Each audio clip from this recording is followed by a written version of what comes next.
Today's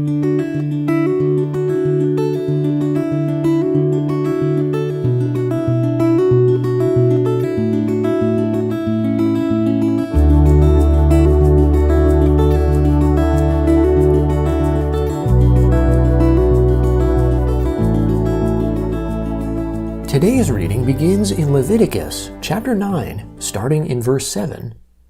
Moses said to Aaron, "Draw near to the altar, and offer your sin offering, and your burnt offering, and make atonement for yourself, and for the people, and offer the offering of the people, and make atonement for them, as the Lord commanded."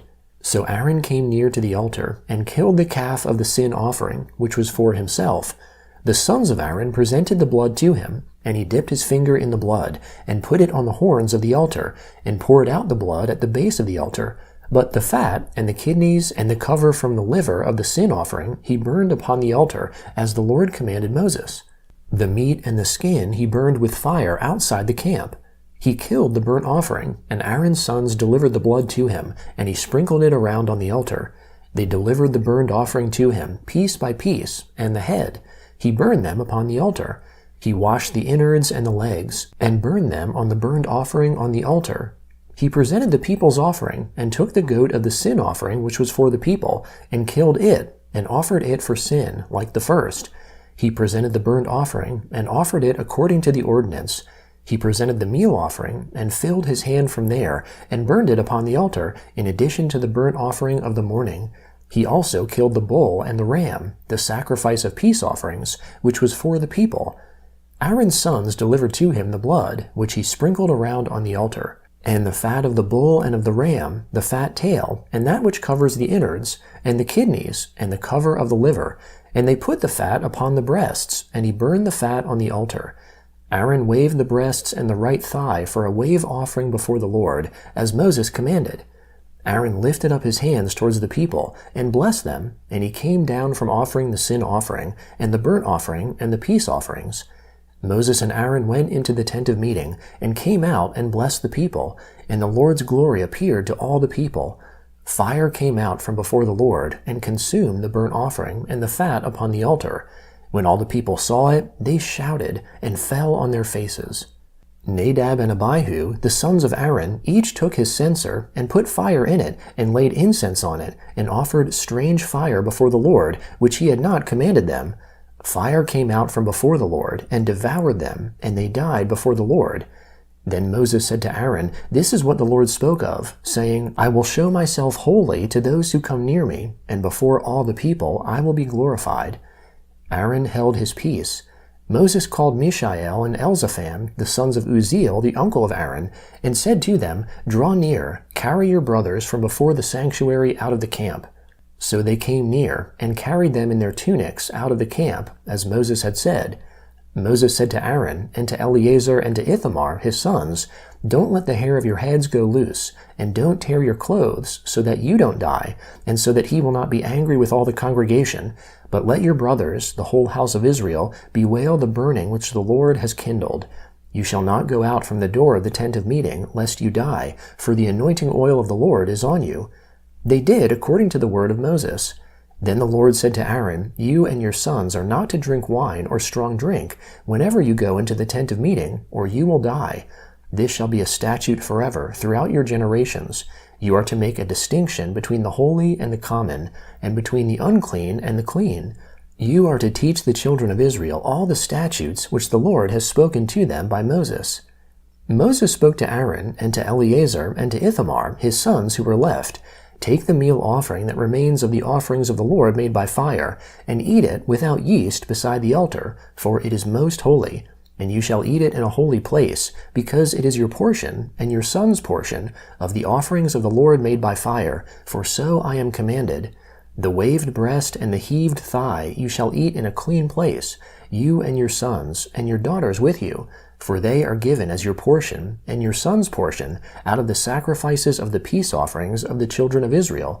They shall bring the heaved thigh and the waved breast with the offerings made by fire of the fat, to wave it for a wave offering before the Lord. It shall be yours and your sons with you, as a portion forever, as the Lord has commanded." Moses diligently inquired about the goat of the sin offering, and behold, it was burned. He was angry with Eleazar and with Ithamar, the sons of Aaron who were left, saying, "Why haven't you eaten the sin offering in the place of the sanctuary, since it is most holy? And he has given it to you to bear the iniquity of the congregation, to make atonement for them before the Lord. Behold, its blood was not brought into the inner part of the sanctuary. You surely should have eaten it in the sanctuary, as I commanded." Aaron spoke to Moses, "Behold, today they have offered their sin offering and their burnt offering before the Lord, and such things as these have happened to me. If I had eaten the sin offering today, would it have been pleasing in the Lord's sight?" When Moses heard that, it was pleasing in his sight. The Gospel of Mark, chapter 4, starting in verse 26. He, that is Jesus, said, "God's kingdom is as if a man should cast seed on the earth, and should sleep and rise night and day, and the seed should spring up and grow, though he doesn't know how. For the earth bears fruit by itself, first the blade, then the ear, then the full grain in the ear. But when the fruit is ripe, immediately he puts in the sickle, because the harvest has come." He said, "How will we liken God's kingdom? Or with what parable will we illustrate it? It's like a grain of mustard seed, which, when it is sown in the earth, though it is less than all the seeds that are on the earth, yet when it is sown, grows up and becomes greater than all the herbs, and puts out great branches, so that the birds of the sky can lodge under its shadow." With many such parables he spoke the word to them, as they were able to hear it. Without a parable he didn't speak to them, but privately to his own disciples he explained everything. On that day, when evening had come, he said to them, "Let's go over to the other side." Leaving the multitude, they took him with them, even as he was, in the boat. Other small boats were also with him. A big windstorm arose, and the waves beat into the boat, so much that the boat was already filled. He himself was in the stern, asleep on the cushion, and they woke him up and asked him, "Teacher, don't you care that we are dying?" He awoke and rebuked the wind, and said to the sea, "Peace, be still." The wind ceased, and there was a great calm. He said to them, "Why are you so afraid? How is it that you have no faith?" They were greatly afraid, and said to one another, "Who then is this, that even the wind and the sea obey him?" They came to the other side of the sea, into the country of the Gadarenes. When he had come out of the boat, immediately a man with an unclean spirit met him out of the tombs. He lived in the tombs. Nobody could bind him any more, not even with chains, because he had been often bound with fetters and chains, and the chains had been torn apart by him, and the fetters broken in pieces. Nobody had the strength to tame him. Always, night and day, in the tombs and in the mountains, he was crying out and cutting himself with stones. When he saw Jesus from afar, he ran and bowed down to him, and crying out with a loud voice, he said, "What have I to do with you, Jesus, you Son of the Most High God? I adjure you by God, don't torment me." For he said to him, "Come out of the man, you unclean spirit." He asked him, "What is your name?" He said to him, "My name is Legion, for we are many." He begged him much that he would not send him away out of the country. Now on the mountainside there was a great herd of pigs feeding. All the demons begged him, saying, "Send us into the pigs, that we may enter into them." At once Jesus gave them permission. The unclean spirits came out and entered into the pigs. The herd of about 2,000 rushed down the steep bank into the sea, and they were drowned in the sea. Those who fed the pigs fled and told it in the city and in the country. The people came to see what it was that had happened. They came to Jesus and saw him who had been possessed by demons sitting, clothed and in his right mind, even him who had the legion, and they were afraid. Those who saw it declared to them what happened to him who was possessed by demons, and about the pigs. They began to beg him to depart from their region. As he was entering into the boat, he who had been possessed by demons begged him that he might be with him. He didn't allow him, but said to him, "Go to your house, to your friends, and tell them what great things the Lord has done for you, and how he had mercy on you." He went his way and began to proclaim in Decapolis how Jesus had done great things for him, and everyone marveled. Psalm 37, beginning in verse 30. The mouth of the righteous talks of wisdom, his tongue speaks justice. The law of his God is in his heart, none of his steps shall slide.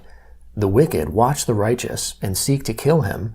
The Lord will not leave him in his hand, nor condemn him when he is judged.